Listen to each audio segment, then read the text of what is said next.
Hello. Today we got Ricky Cordiero again, and this time we're going to talk about Rick. I want to talk about satanic cults and selling your soul to the devil in Hollywood. Because I've gotten to the point now where I have been approached and I'm starting to get people asking me, I'm getting these opportunities to cross over, but I haven't given anyone an official answer yet. I'm still thinking about it, although it should be an automatic no. Because, when you're selling your soul to the devil, it's that you can have all these good things for such a short time in exchange for selling your soul to the devil for eternity, which is forever and ever and ever.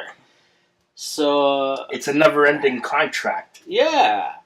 And once you're in, you're in. It's not like joining the Boy Scouts and then next week, I don't like this, I'm not into group things, I'm a lone wolf, I'm backing out, shake hands and walk away. Once you agree to it in the beginning, you're in it for good. It's like the mafia, even worse than the mafia. Yeah.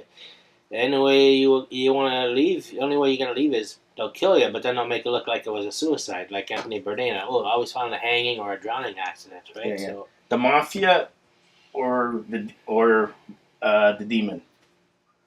What would you rather be in? The mafia. Okay. Yeah. Because the mafia, the moral, the demon is it's a spiritual realm. You're very powerful, and so you don't know what you're dealing with at that level, right? Yeah. So, but, yeah, so I know I'm being watched by these people. I don't know if it's because of my arch blood type, because I know like a lot of these studio executives in Hollywood, and a lot of the Academy Award winners are arch negative, and I'm that type. And I was approached by someone, and I believe it's different for everyone. But I have an actor site, rickcordero.com, has all my photos, my video clips, my stills, my demo reels. So somebody went to my website, and there's a link where they can send a direct message. So they sent me a message that says, "Hi, we've been keeping track of your acting career. We're very impressed. We think you have a lot of potential. We think you're going to you have a good chance to make it big in this industry." Hello, I'm flattered. That's good. Then the second part of the message was, we would like to make a special request. We'd like to know if you can put together a 2-minute monologue, you film it, where you're talking about some painful experience or emotional situation you had in life, a 2-minute monologue of it, film it, send it to us, and we'll mail you a check for $100. I said, so that's kind of weird. I never had a request like that before. I thought at first it was phony. I wasn't going to respond to it. I was going to put it in the garbage box in my inbox. I said, no, I'm going to respond, see what kind of response I get. So, you tell me I send you this monologue and you're going to pay me $100. Okay, when you need it by, just, no rush, anytime you want. I'll send it to you right away. So I sent it to them 2 days later. 10 days later, I got this envelope in the mail, a check for $100. I go, it's a fucking check for $100 from these guys. So I went to the bank quickly to make sure it didn't bounce. It was a good check. I said, no, there's nothing wrong with this check. You got $100. Okay, great. Where was he from? According to the envelope, from some small town of Boston, outside of Boston, Massachusetts. Okay. So this is interesting. And I figure, well, they know I want to make it big in Hollywood. I think maybe a message like this would be coming from someone in California, but this is coming from Massachusetts. Then the more I think about it, I'm thinking like... What's the name in Massachusetts? Oh. New Providence? No. Bedford? No. I don't know if it's Taunton or Fall River. But it's a small town outside of Boston, Massachusetts. But then the more I think about it, it's like a lot of the ruling elite in America are from Massachusetts and the New England states. A lot of the American presidents come from there and stuff. So a lot of the most powerful witches are from that area. Yeah, from that area too. So that's how I was first approached by these people. And then, so that was the beginning. But, so it's not like they come up, although Shannon says she had her own experience too, but it was the spiritual realm where these spirit entities asked her if she'd like to sell her soul. But what I want to know is, twofold. If you say yes, okay, you're going to get whatever you ask for, but then there's a price you got to pay. What's the price you got to pay? And you were saying something along the lines that it's more like you would give me more of the answer to the Roman Catholic answer, I guess that would be like fire and brimstone, burning in hell, damnation and pain, and Well, this is the thing. Okay, so there's two sides, right? Yeah. There's good and evil, right? Yeah. So there's the motherfucker down in the Legion who's the front of the Legion, right? The Satan, right? Lucifer, whatever the fuck we'll call him. Right? Or you got God, right? Now, this might contradict a lot of religions because everybody has a different religion, all right? Fine and dandy, all right? Bottom line, there's a good person and there's a bad person. It may not even be female, it may not even be male, it may not be whatever it is. Nobody knows, okay? But you're going to spend your eternity, okay? When you sell your soul, he's going to want your soul, okay? And the motherfucker, okay, he's Mr. Cunning, okay? He's got a lot of nicknames. Prince of Lies, okay? He's cunning as a wolf, okay? All these traits, right? So he ain't going to make a very good bargain with you or a contract. And if you're going to read the contract, you're going to sell it. I want to see the contract. Yeah. Don't be a stupid and go, I'm going to sell my soul. And you're not even knowing what you're getting in return. All right?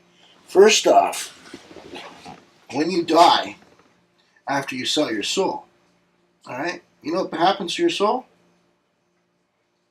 If normally or when I sell my soul to the After devil? you sell your soul.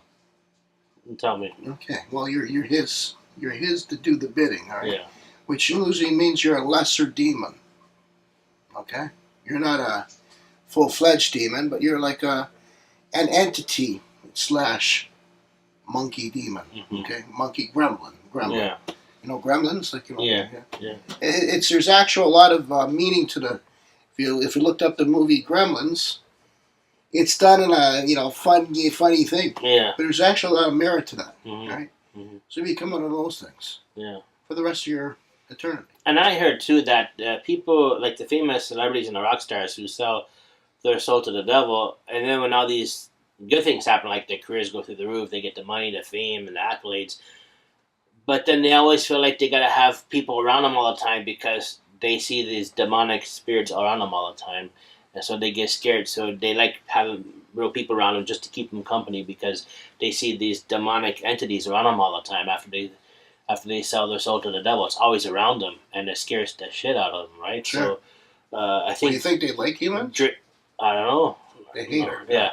So Drake is supposed to be one like that, where he always sees spirits, bad spirits, and demonic spirits. So he always has to have like his posse around him, night and day, to keep him company because he's scared to be alone because he sees these spirits around him all the time.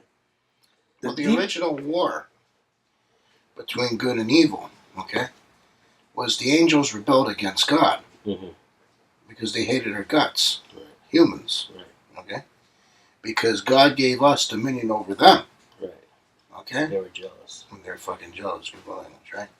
They hate our guts and they'll rip our souls apart any chance they get. Yeah. Make that no mistake. Yeah. Like no one will force us. We have a free will, but once you make that decision, that's it. So you have to be very careful with the decision because, like I say, it's not like you're joining the Boy Scouts or the Girl Guides or the YMCA. This is serious business. So, you want to fight fire with fire, okay? And just embrace the being known as Jesus Christ or Yeshua, right? And his name, they fucking fly. They're the cowards, right? Yeah. That's the number one. You don't even have to be, like I'm telling you, any domination, religion, or whatever. I don't even like religion, everybody. Me too. Yeah. Right? Like, fuck religion. I'm spiritual, but I'm not into organized I'm religion. serious, I'm sorry. Fuck religion, okay? Yeah. But, if you use the name Jesus Christ or Yeshua, okay? That's it, right? They run. They run, and it'll save your life, even if you're not a religious person. Well, the story in the Bible where it talks about Jesus going to this man that was possessed by demons. So when Jesus got there, Okay. He asked the demons, "Who are you?" All right, he asked her. And this is extremely important. Yeah, because he wants to know who he's dealing with. Yeah, that. But the answer that he got a lot of spiritualists don't get it. And here's the thing, is when Jesus asked, "Hi, who are you?" It said, "I am Legion." Many. And what Legion means is many. Many. So I've looked at a lot of pictures of demons and spirits, and people say, "Hey, look, there's a picture of a demon here." I'll look at the demon and I'll say, "Wow, there's 7 of them." And, it's a mass of energy into each other. I mean, there's a large one, there's little ones, there's in ones, there's that one, right? So when you're dealing with demons, you're not dealing with one demon. It's an orgy of spiritual consciousness in a bad way. Yeah. Did you know going in? I'm just hold that thought. I'm going to elaborate more on that thought. Did you know you can research this? There's books on it where it tells you specific names of angels and demons, both, okay, because we're from the same bloodline, all right. And I'll say, okay, a name like Abaddon, okay, which is the name of a demon, and I'll give you the traits of that demon. All right, this is why you got to know, because they give him dominion over doing things, like the demon of thievery. Okay, so a thief. Okay, he wants to rob Rothschild Bank, right? Bravo, right? So if he wants to go that route, there's a demon he can summon. Okay, that's the demon of thieving, like robbing, right? That's stealing, right? There's a demon for many things, different attributes. Mm-hmm. And this is the guy in the Bible, Solomon. Okay, Solomon was the master of conjuring demons. Okay, spirits. And then after that, there was we get Eliphas Levi, right? Cornelius Agrippa did it to a point, and then we have the Queen's Court, John Dee and Edward Kelly, and they used a language which is the language of the angels and the demons, right? And it's the Enochian language. And I'm putting a lot more emphasis in the Enochian language now than I ever have before. Because now I'm getting to the point where, you know what? There's something to this. Okay? And it works. All right? And it's nothing to be put lightly. All right? Selling your soul to the devil, that's just you're a spoiled brat and you don't know any better, right? But you want true knowledge, take the knowledge, run with it. Have them watch you like a fucking jealous whatever they are, right? But don't have no one as your master. Right. You're your own master, sure, right? Unless you take home, right? Which is the omnipresent God. Yeah. Right? And you can play with them, right? But who says in Hollywood that you have to sell your soul anyway? Really? Well, you know what? You think there are people down there that make it without having to do any of that stuff? I don't know. There's rumor Keanu Reeves was okay. Yeah. That's what I heard. Yeah. This is what I know is, and I've experienced this, and I'm sure you would have experienced this too, is that we have friends when we maneuver through our lives. And, there's that little voice in the head, "Hey, Charlie, hey, don't walk by there. Just go to the left, please." Intuition.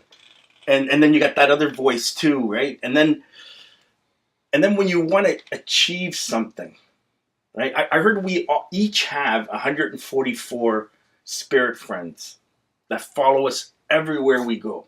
They've talked to us and known us, I would say, countless lifetimes. These are spirits that don't have bodies that are with you.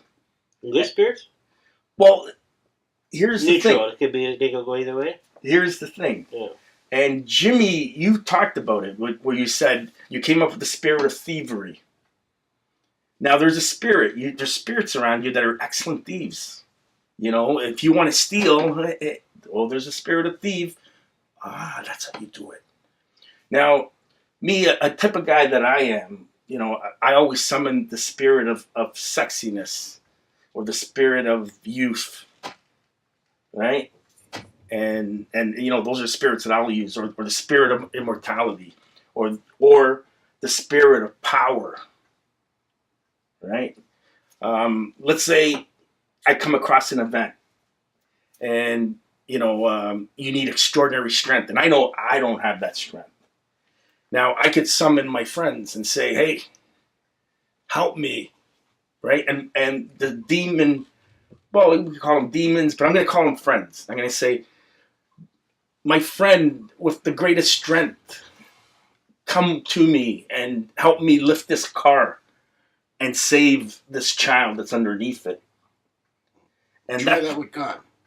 Yeah, and that thing will come inside you, and you'll go out of that car and you'll lift it like it's nothing. Try it with God before you try it with a demon, though. Yeah, I was saying with our friends. I mean, you could ask God too, but we do have friends that follow us, our spirit friends, that none of us, or very few of us, really know about or even use. But as an entertainer, now we have a choice. All three of us are entertainers. Sure. You can check us all out on IMDb, James Borg, Ricky Cordiero, and Charlie Kundallini. What I believe is the best thing to do is to summon our own friends, our friends of our angels. Let's call them angels instead of our angels of entertainment, our angels of laughter. Come in here, or our angels that'll guide us through the scene to create this unbelievable performance. I think this is where we as performers should be looking into and getting those, and making those contracts and deals, right? With yourself, not with somebody else. Right, exactly. I think it's a lot safer. And I know where me and James, we went to the other side, and they let us in. And when I went through the other side, they taught me how to entertain. And they were showing me how they entertain. And then on top of that, they were entertaining me. And I was like, wow, that's fantastic. And then after they entertained me, they sat and looked at me for entertainment, and I entertained them. And they would blow out like a horrible laughter of entertainment. So that's like that casino thing. Exactly. Right. So, I've been guided to entertain and to perform without making a deal. Yeah. And I've noticed that my entertainment skills just, boom, hit another level. For sure. Right? And I think this is where us as entertainers should be looking into before we commit to that. Explore other options. Exactly, right? And, Ricky, I mean, you've achieved a level that most can only dream of, right? And, that's 10 levels above, a normal actor. So, for you to elevate, it's just a matter of finding what's inside you and communicating with it, or I'm going to tell you guys, the God I'm thing, going to elaborate there. So I'm going to give you explode. some magic here now. I'm going to teach you some magic. And I agree with what you just said. Yeah, really well said. Now I'm going to tell you some magic here. You know the electric guitar? Rock and roll, it's been around for what? The guitar itself has been around for a few hundred years. Yeah. And they've electrified it.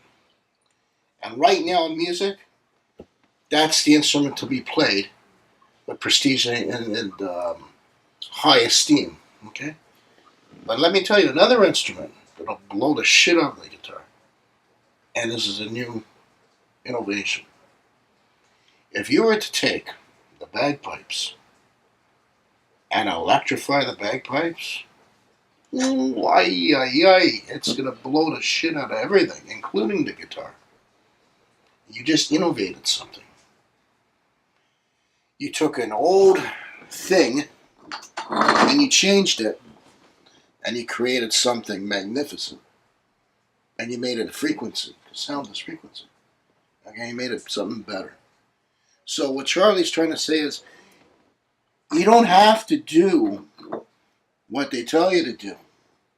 Explore other options. Yeah. Right? Right. Just because it's been done that way. Right. Like if I was to play electric bagpipes. Yeah. And played, I don't know, Stairway to Heaven or some sort, or Let It Be, or a Beatles song, right? Right. Wow, right? You just gave it a whole new level, right? Make it. Everybody's making a deal with the devil. Right. Make a deal with the guy upstairs. Yeah. Why not? Say, God, man, come down. I gotta think that there's gonna be people that have made it without having solo devils, because I always read stories about how, like, Sammy Davis Jr. was a Satanist, but Frank Sinatra knew he was always trying to take him out of there, because he was good friends with Sammy Davis, Frank Sinatra, but he didn't like the fact that he was in the Satanism. Frank Sinatra didn't like that about Davis. He was always trying to get him to get out of it, right? And Sinatra's the guy who reached the pinnacle, the heights that most people never reached, and he never sold his soul to the devil. Well, Sinatra had his angle, okay? I admire that now. Mm-hmm. Sinatra was with the families in New York and whatever, okay? Yeah. So he was in tight with them. Yeah. Because he was in tight with him, he had protection. He can do this and that and this. Protection. And he didn't have to sell his soul. Yeah. So hats off to Frank. Okay? Yeah. Seriously. Well, Okay? What about Dean Martin? Same thing. Okay? Same thing as Sinatra. Okay? Yeah. I bet you he never sold his soul. But he was in tight with the families. Right? Mm-hmm. And hey, I'd rather have that myself. Okay? Yeah. Because Right. you're not selling your soul. Right. Right? So you make a couple business deals with a couple well-known families that Right. have some power and influence. Big deal. It's being done every day in the business world. So then, if we don't have to sell their soul, then why do people sell their soul? Because it's the easy way in. It's the easy way in, like Jim Carrey. So his time is almost up. They say his time's up. He knows his time is coming up soon. His time is short, because you see some of the videos he's coming out with lately. He seems like he's trying to lose his marbles now, right? But he's supposed to be the high priest of the Satan in Hollywood now. He took over from Martin Scorsese. And so he's another guy they say supposedly sold his soul to the devil. But it's good to hear that it's not the only option available. What's going to happen to Jim Carrey? I'm kind of worried. I mean, his entertainment skills, does he still have them? Has he lost them? Well, he made it big because of his comedy, but he seems like he's trying to get away from that, and he's trying to explore other ways to express himself other than comedic, which is what made him a big name in the first place, with The Mask and Pet Detective and Ace Ventura, all this stuff. But yeah, Beyonce, let's talk about her. Yeah, Beyonce, she comes up openly, you know, when I perform, something comes in me and it animates me. Yeah, and it provides the greatest show on earth. Yeah, you get to a lot with the method actors in Hollywood too. Like they'll say, I remember watching an episode of, I don't know if you've ever seen that show, Inside the Actors Studio with James Lipton, where he interviews a big star for 1 hour on a show, and Al Pacino was a guest one time, and he says, so you're a method actor? He says, yeah, you know, when you do method acting, it's almost like you feel like something else takes over your body, and they use your body as a channel to work through you, and then that's sort of where some of the best performances come from, right? And so you read about people like, even like Johnny Depp is another one supposed to be a method actor. And one time he was a guest on one of those late night talk shows, not Jimmy Kimmel, it was a Jimmy Fallon show. And so he was there talking about this movie that was going to be coming out, and then they were going to show the studio audience and the people watching at home a clip of this movie coming out, and he turned his head away. He didn't want to see it. And afterwards, when they finished the clip, Jimmy Fallon asked him, how come you turned your head away? How come you didn't want to watch it? He goes, I don't want to watch that thing. He goes, that was you on camera. He goes, no, that wasn't me. So he's admitting that there's something else that took over his body and does the acting for him. Because when he's on those talk shows and stuff, he seems like he's very quiet, very timid. Nothing like a lot of the characters he plays on camera. So it's almost like it's a different person, the real Johnny Depp, compared to all these characters he plays in these on camera, right? So it But makes Ricky, yeah. I can do that with God. Yeah. Right? I don't have Through the grace of God. Sure. And the Holy Spirit working Sure. for you. Stuff, yeah. If somebody casted me in a film and said, here's your thing, here's your audition, Yeah. and like, wow, this is my first big break. Okay, I'm going to do this thing. Okay. Mm-hmm. God, or home. Give me power and strength. Well, Bang. I've never personally worshipped the devil, and I was brought up in a Roman Catholic home, and prayer is a big part of my life, especially the Rosary. And What's the name of God? Isn't that Yahweh, Yeshua? Is it? You tell me. Well, Yeshua is the Son. Yeah, Jesus, Yeshua. Yeah. But what's the name of God, Charlie? So they tell us it's supposed to be Yahweh. That's okay. Yahweh, maybe, yeah. Yeah. But I say no. Okay. Mm. What's the name of God? Yeah, good question. Elohim, Yahweh, Abraham. What's the name of God? Hang on, no, I'm on to something here. This makes me mad about religion. Yeah. Okay, so there is no name. So no, hang on, there is. Okay, so what's Roman Catholics say the name of God? I'm supposed to be baptized Roman Catholic. You're a baptized Roman Catholic. You're baptized Roman Catholic. Yeah. Okay, so in our religion that we're baptized in, they just refer to him as God. They don't really use his name. God. Okay. Yeah. Right. God. Or Lord. Lord what? Lord of the Flies. Lord of the Rings. Lord Vader. Thank you very much. Yeah. Thank you very much. Yeah. Okay, so now let's take our religion and go back. So now we have to go to the Jewish faith. Reality, right? Because our faith stems from the Jewish faith. Mm-hmm. So in the Jewish faith, what's the name of God? In the Jewish faith? Yeah. Yeah. I know. Don't I say it's Yahweh? I think so too. Yeah, it's It could be Yahweh, but it would be Anu, Anli. As that's Sumerian. That's Sumerian and going back there. That's Babylonian. Babylonian. Okay. Yeah. So what's the Hindu version of God, or do they have many? They have many. Okay. Right. So that's gods. Yeah. And then in mythology, gods. Yeah. Okay. Norse and all the. And that's where they say the three main, like Catholic, Judaism, and Islam branch off from Hinduism. Right. Now, what's the Buddhist name of God? I don't know. I'm not Buddhist, but I'm getting to a point here. Yeah. Okay. So, if you were to be a logical person, and say if you were to group all these gods, and there's many of them, all right, many, all right, yeah, like hundreds, maybe, all right, thousands, according to people from India. Yeah, and all the mythology and the exactly Hindus and all that, they have many gods. So you would have to say a god is like the all-seeing eyeball, right, or something like that, right? It's the all-knowing, whatever, God, okay? Mm-hmm. And it could be female, could be male, I don't know, right? So it'd have to be omnipresent, correct? Mm-hmm. So the most famous chant of them all is the Om. Right. Yeah, I do that sometimes. Om. Mm-hmm. So therefore, God's name is Om. When the Buddhist monks in Tibet, when they do those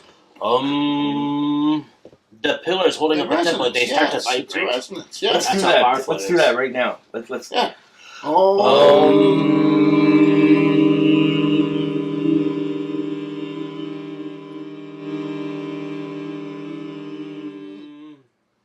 You feel the power? Yeah.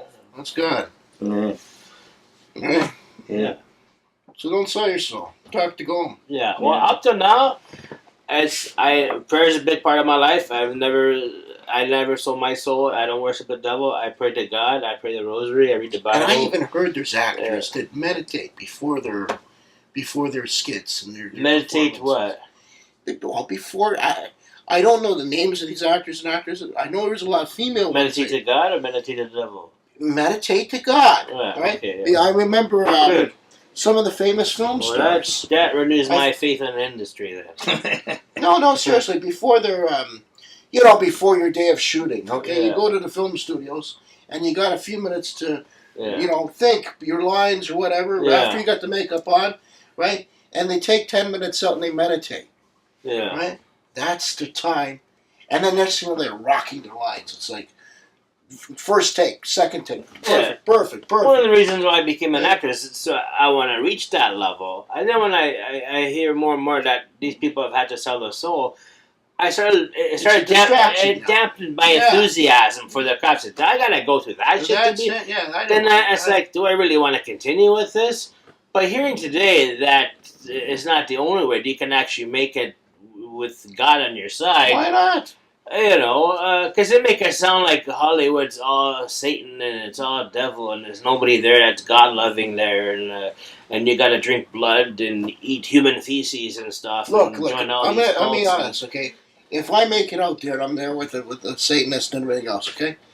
Look, I don't wish that person any harm. Yeah. I don't wish the Jew any harm. I don't wish the Muslim any harm. The Buddhist, the African, the Russian, whatever. All right? Mm-hmm. Get along, man. I can get along with everything. You know what? If you want to pray to Satan, that's up to you. Mm-hmm. All right? If you want to pray to God, that's up to you. Or whichever gods of your choice. Right. It's up to you. I think we should be able to coexist. And once we finally, we can coexist, then what a life it can be, right? Yeah. Mm-hmm. And it shouldn't matter in Hollywood or the entertainment business. The way you got it set up, or not the way you got it set up, but the way it looks like it's set up is that Hollywood is a place full of performers and demons, and they dance into each other. Right. There's demons and performers, and the demons Hollywood and performers kind of get into each other, and they entertain the whole world. Right. So Hollywood itself, okay. Jordan Maxwell said it the best. He says Hollywood came from the holly tree, the wood of the holly tree. Mm-hmm. That's correct. However, there's a place in Italy, okay, in the northern part of Italy.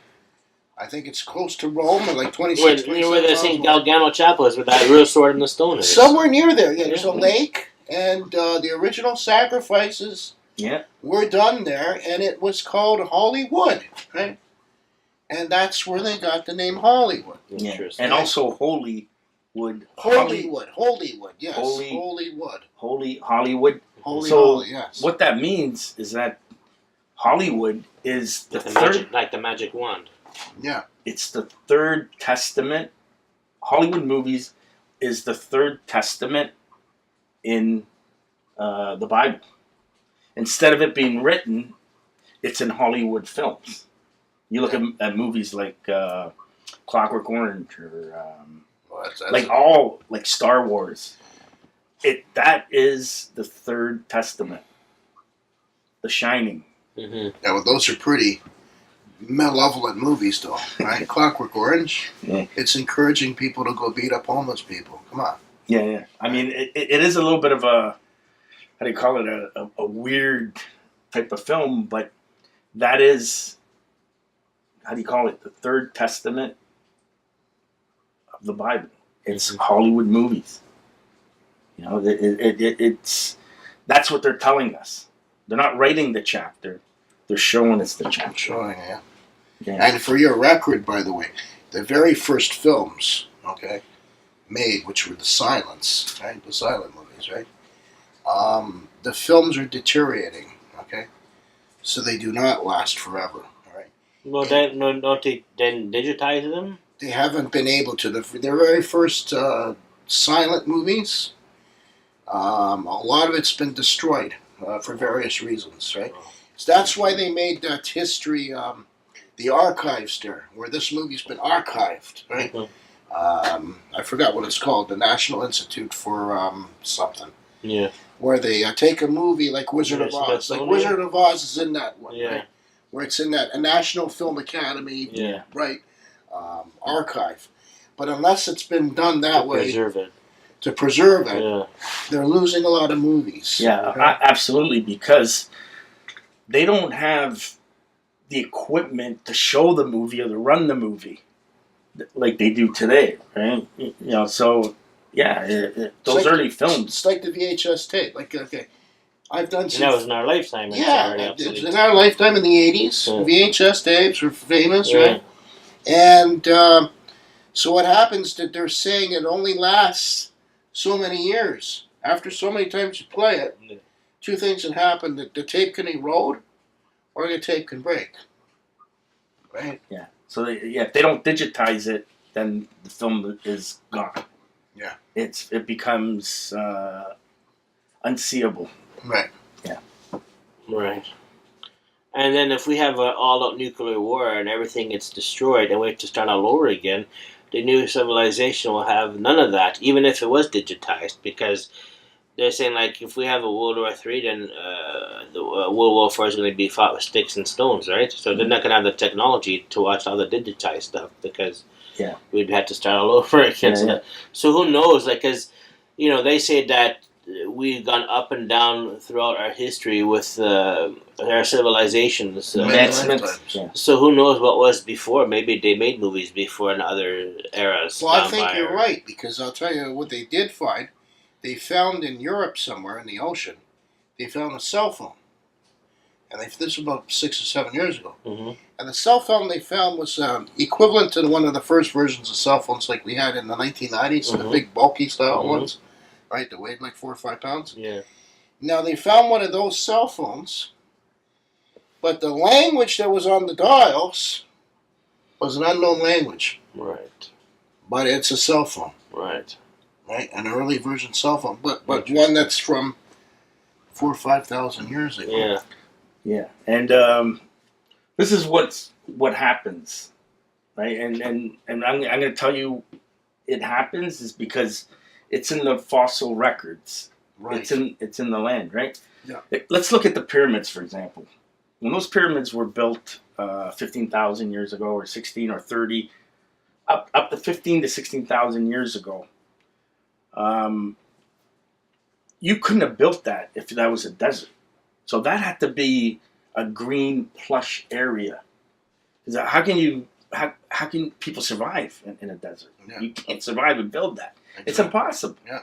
So wherever you see a desert, right? A lot of people think, well, there's a desert because, you know, everything. No, a desert is a sign of a nuclear blast weapon. So in the Sahara, that's the largest desert in the whole world, right? And in the Sahara, there's an area where there's a huge hole. So one of the major bombs was dropped in that hole. And it was done there purposely in those wars. And the Anunnaki have a little thing. When they build a civilization and they leave, you know, when they're on their way out, they're a little bit upset. And they're like, well, we're going to destroy everything we did. We don't want the humans. To hide the evidence. Yeah. Now, how do you do that? By nuclear bombs. Because a nuclear bomb, when it explodes, it'll destroy everything above and everything below the ground to 20, 30 feet below the ground, to, you know, everything up. And everything in that area will get destroyed to a powder. And when it gets destroyed to a powder, that powder, the molecules have been pulled and stretched to such a point that you can't make that was once, you know, a human molecule or an intelligent metal. It's pulverized. Right. And this is how they've hidden civilizations, right? And the interesting thing is every nuclear facility in the world, unbeknownst by most, they're all built on fault lines. So if they ever did want to destroy everything, all they got to do is, like, for instance, the one here in Toronto, the one in Pickering. Okay, you have the Rouge Valley, which is a huge, monstrous valley, so close. And then right across it, you have the Scarborough Bluffs. You have that's on 2 faults. Yeah.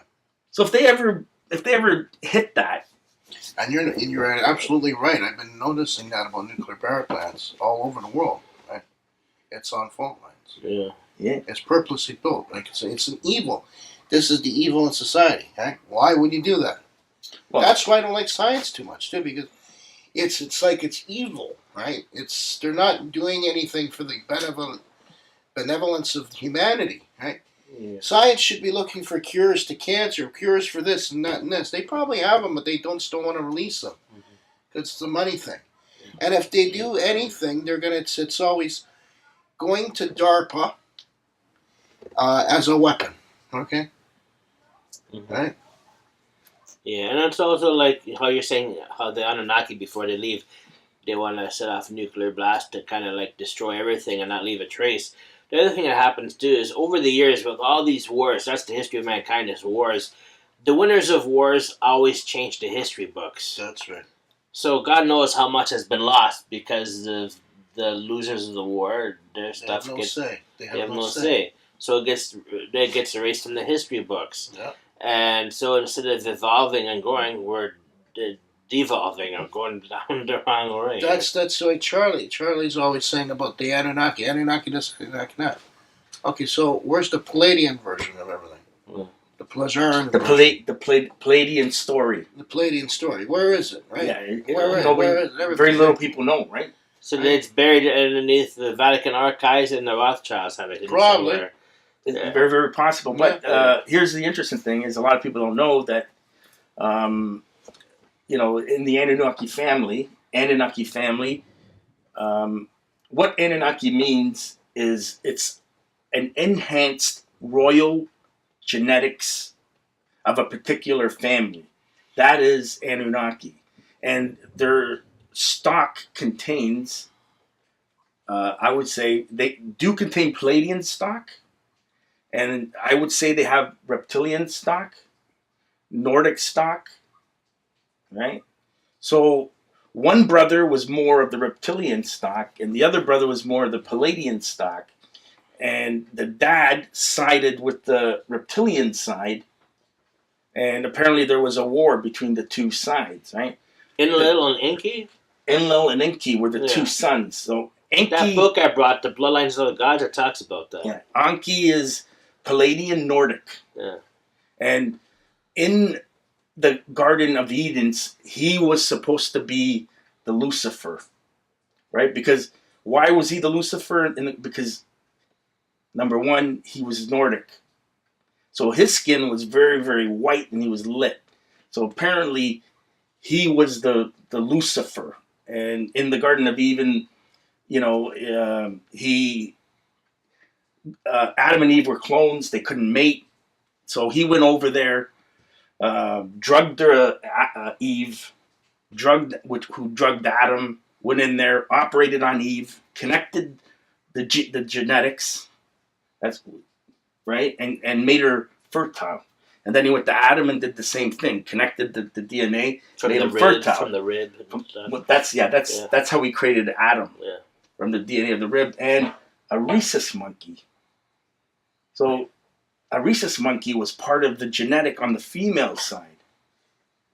So they had an Anunnaki genes and rhesus genes, and so that's where the monkey gene came in.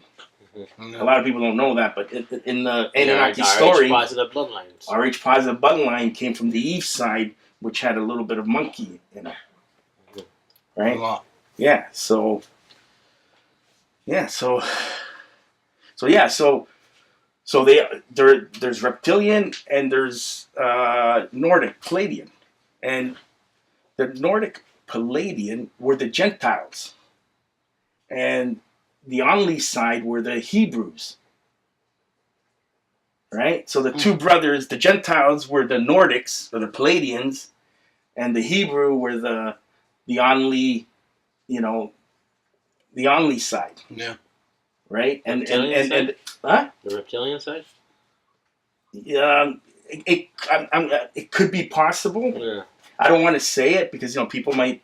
Yeah. But there's a lot of options you got to look at, right? Even the stuff that we're hearing about secret societies of they're saying, okay, there's Mars, life exists on Mars, on the moon, right? And how it's a slave colony and stuff like that. If you listen to I interviewed Tony Rodriguez, right? And then there's Randy Kramer and all these other people that say they've been to Mars, okay? A lot of reports are the issue of beings. They hate one being of them all. Okay, it seems the whole universe can coexist, because on Mars, reptilians are coexisting with humans. Mm-hmm. Okay, and they're getting along apparently. Okay, but the one being they just don't get along with, and that's including reptilians despise this, humans despise it, is the Draconian, the Draco. Okay, which is one of the most least spoke about alien entity. Yeah. Okay, the Draco. The Draco's like the demon, right? Very close to the demon, right? Winged angel, right? Everybody just doesn't like them. And that's what the reports on Mars are even saying, right? So there's hope for everybody. Like, I mean, people can coexist. This is the thing. Like, right now on Earth, we're dealing with a motherfucker, excuse my language, that's boss. Who? A bad guy that's boss. Okay? So he's got everybody working overtime with no breaks. Yeah. And he's making everybody working the long weekends, okay? Okay. So you tell, look, let's say I had the power to go in and remove Lucifer from the game plan and put him on a shelf and say, okay, you're coming with me, right?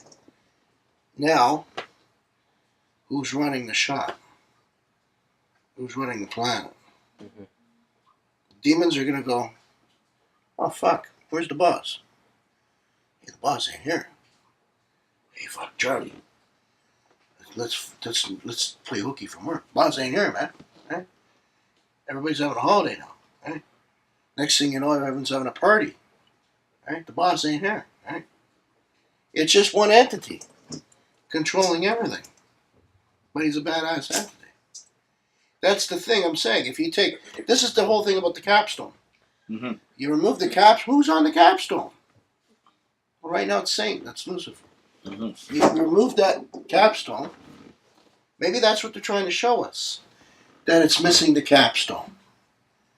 They're telling us, take the capstone off. Right? They're saying all the pyramids have no capstone. Maybe they're telling us, take the capstone off. Mm-hmm. Remove the leader. Right? And everybody's going to coexist. I think that's going to happen. I think that will be it. Mm-hmm. Right? Who says a reptilian can't get along with human? Yeah. Right? Let's try. Right? Mm-hmm. Yeah. I mean, Ricky, if you're a reptilian, I can get along with you. I can get along with you too. You seem all right. Jeez. I don't know, but some weird stuff happening in my life. I don't know. Or I've never seen you ever do a bad thing. I don't think you'd even. I think I'm more violent than you. Well, that for sure. That for sure. I don't know. I mean, that for sure. Yeah. We're all capable of doing really good or really bad things. Yeah. It's just how we choose what decisions we take, what course of action we want to go. But these have been good talks. You've renewed my faith in the whole acting industry, because it's good to know that you don't have to sell your soul to the devil to make it big in the industry, because that's what they want you to believe when they get to that level. It's like, oh, they gotta sell your soul to the devil. But my whole life, I've never worshipped the devil. I've, God-fearing person, do my prayers and stuff, and try to surround myself with the white light, and try to live the golden rule of treating others the way you want them to treat you, type of thing. That's a good way to be. Mm-hmm. So, yeah, why not? Yeah. All right. Okay. Thank you. Thank you, Ricky, for this. Is that the same book I have that the Marcus Frederick sent you? Yeah, probably. This is What we got? Okay, Alien Nightmare. That's the Alien Nightmare. Yeah.